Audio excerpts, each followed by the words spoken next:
Good morning. I want to get on here today and share with you something that blessed my heart last night.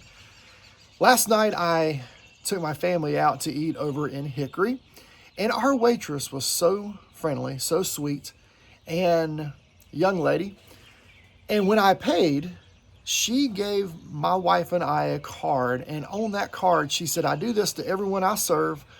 Here's your thought for today." It was a verse of scripture out of Jeremiah chapter 10, verses 6 and 7. It says, "There is none like you, O Lord.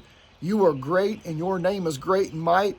Who would not fear you, O King of nations? For this is your due." And I thought that was the coolest thing ever. And Stephanie said, I got to get some of these cards. I got to ask her where she got them. So she came back by and Stephanie said, "Where'd you get these cards?" And she told us. And she said, "I've got all sorts of Bible verses, and this is my way of sharing my faith with everybody that I serve." And I'm like, that is amazing to me, because I thought about this quote. There's a book I read years ago from John Ortberg called "When the Game is Over, It All Goes Back in the Box." And John Ortberg said this. He said, "Your mission begins where you are, not where you think you should be."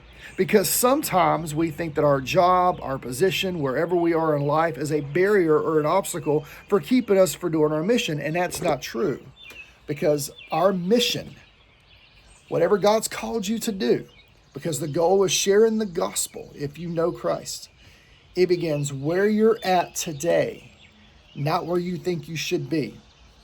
So many people are missing out in just simply sharing their faith or generating a gospel conversation with somebody because they think, "Oh, if I have such and such platform, or I'm waiting for that first ministry position, or I'm waiting for this to happen." Listen, God's got you where you're at today for a reason, for a purpose. And you have a sphere of influence that maybe I don't have or anybody else doesn't have. And in that sphere of influence, you can be a witness to Christ in that moment. And if you're faithful in the little things, He will bless you in more things. So I thought about that. My heart was blessed because we got to talking to her, and she said that's her way of sharing her faith where she's at in life. Lord's going to use that young lady. He is going to use her. And I want to tell you right now, where you're at today, here's the challenge. Our focus, and I was thinking about July. I mean, this morning, I just got back from taking some of our youth group to the airport for a youth leadership conference, which begins.